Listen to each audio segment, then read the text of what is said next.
So what really is charity? Is it just giving? Is it better to give anonymously or openly? There's so many different opinions and different ideas about charity. Keep watching and you're going to learn some things that I'll bet you didn't even know about charity. You know, our culture relies on humanitarian and philanthropy. The world could not revolve if people weren't willing to give. And it's a really great thing to know that you have the ability to give in such a way that is supportive of another human being. And that might show up in the form of taking dinner to a sick friend. It might show up in the form of donating $1 million to create a community art project.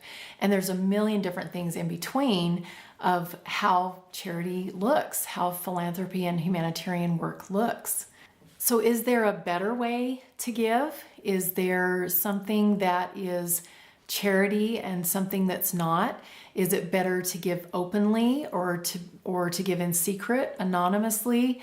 Is it better to give a dinner or $1 million? Is there a better way to give?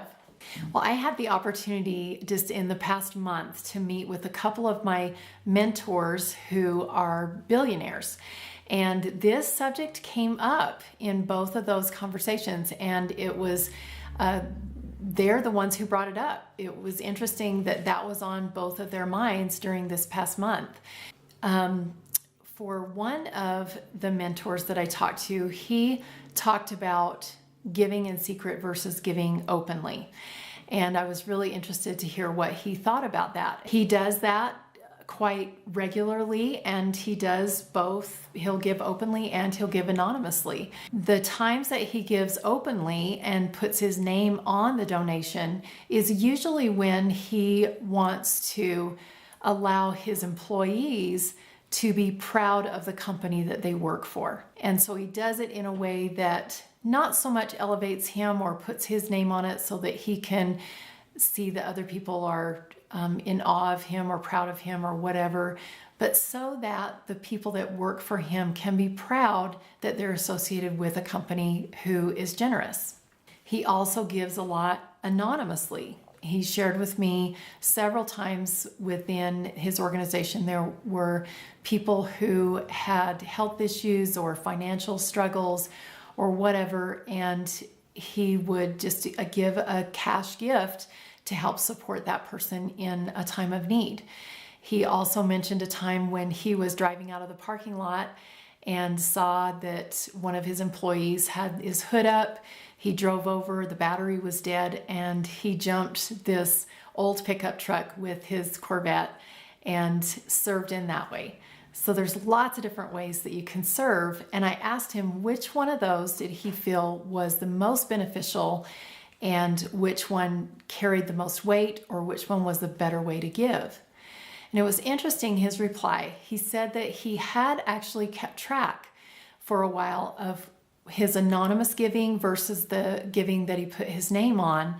And he found that there was no difference, that whatever he gave always came back more than what he gave.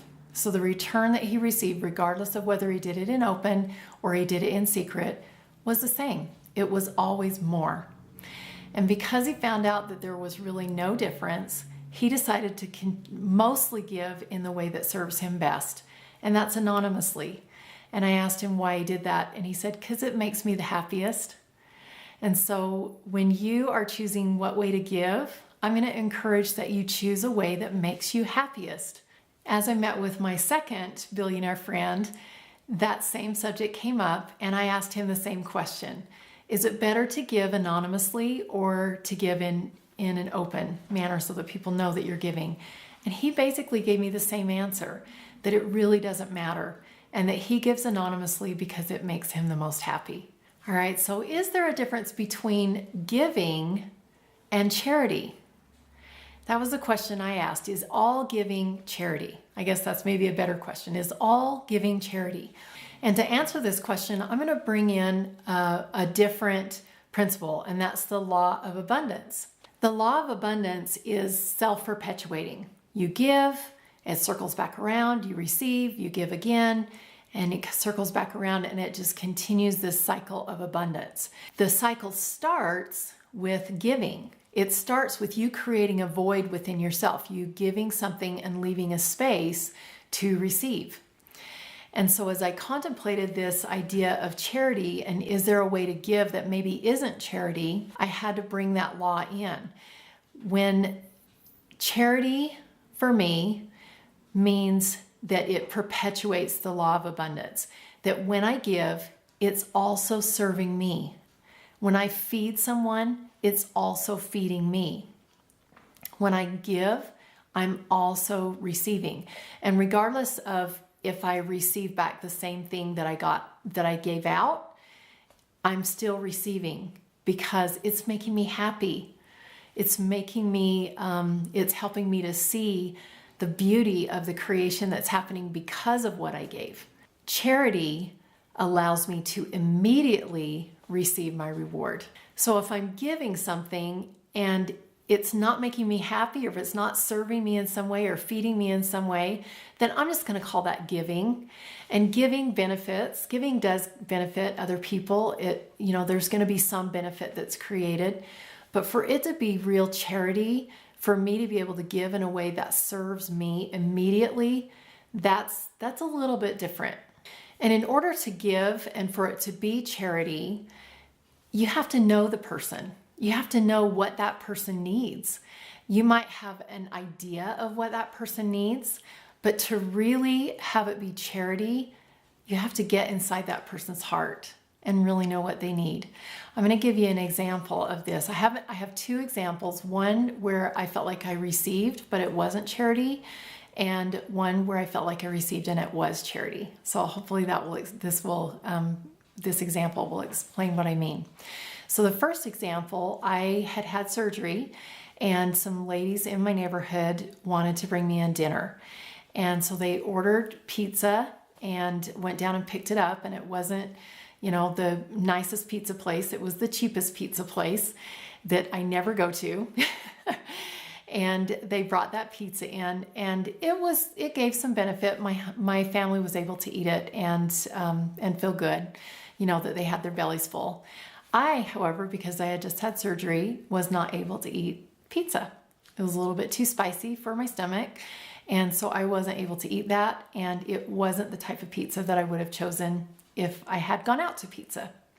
So it was able to serve in a way, it served my family, but to me it didn't feel like charity because they didn't take the time to really understand what my surgery had entailed and what I might be able to eat, and then also what I always eat on a regular basis and the kind of foods that I feel are healthy to me. So that was a way that was something that was given to me in a way that I didn't feel like it was charity. Now, a couple of days ago, I had a friend of mine who we do a trade.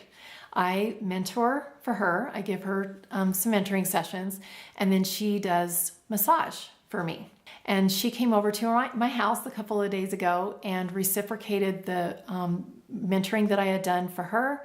She reciprocated with a massage. And this to me was true charity because I'm giving to her in a way that feeds me. I love seeing the transformation that happens within another human being when I share some of these principles and I ask them questions and help them come to an understanding within themselves. That feeds me.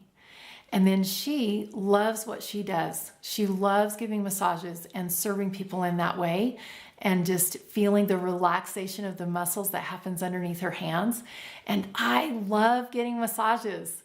And so for me, that was true charity. That perpetuates the cycle of abundance. When two people are giving and receiving in a way that also serves them, that's what true charity means to me. So to be able to participate in true charity, what do you need?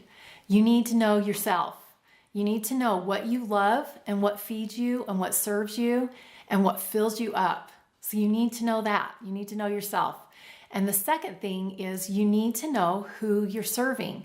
You need to get inside their hearts. You need to ask them some questions. Find out what makes them tick and what they love so that when you choose to serve them, when you're ready to start that cycle of abundance by giving, that you know exactly what would be perfect for them, and it feeds you even more to know that you've been able to serve them in a way that they love. So hopefully this video has given you some things to think about and kind of looking inside yourself and how have I given in the past and how I'm going to start choosing to give now. I would love to hear your comments on steps that you're going to take and ways that you're going to give now that are a little bit more serving for you receiving at the same time as you're giving.